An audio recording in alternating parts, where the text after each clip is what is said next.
I was working for a client on a photography shoot, and we were doing a shoot that was really quite close up, and I was looking around for surfaces with a specific colour in mind as well, that had a bit more texture and a bit more interest, because the product, the hero shot, it was quite a plain thing. So I started looking around online for backgrounds, and I just couldn't really find that right piece. And I thought, I wonder if I can have a go of trying to see if I can make one.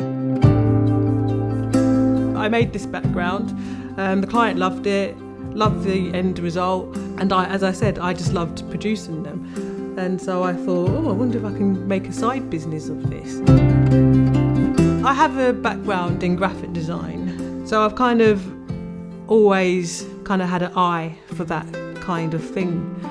But I'm inspired by all sorts, if I go on a walk and I'm going in the woods, and just the textures of the leaves and the colours, autumn moving into winter, and just the browns, the greens, the tones and the hues. It's just a nice warming feeling. So I can then, if I'm designing something, my mind might flicker to something that I've seen before.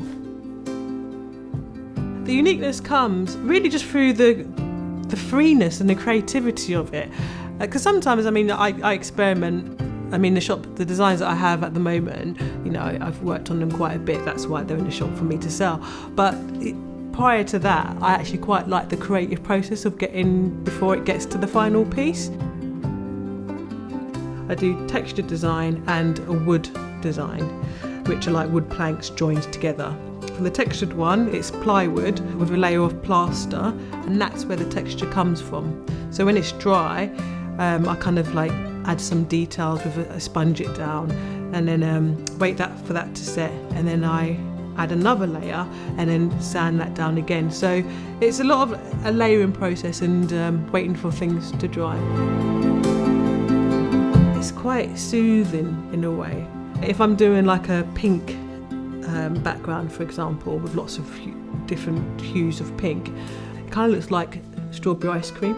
Kind of like I want to eat it. I'm thinking, no, I obviously won't, but yeah, when you mix it together, it's kind of like a strawberry ripple ice cream. Something quite tasty about it. They're proper pieces. They're not print vinyls or anything like that.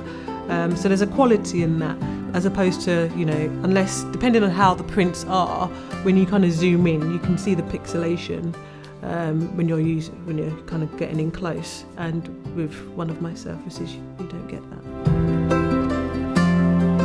The only thing with handcrafted designs is that they will be more expensive, because you're paying for the time, you're paying for the uniqueness. There is a higher pricing point, but you don't need loads.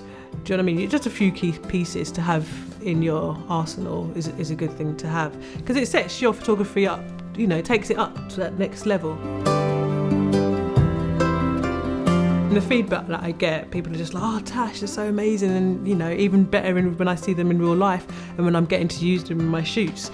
I see myself as on film, when you got the extras, but they're there, but they add to the film as well. I see the backgrounds like that. I'm personally always touched whenever anybody uses my backgrounds, because firstly because they've chosen one of my pieces, and I love making them. There's a lot of love that goes into these pieces that I make.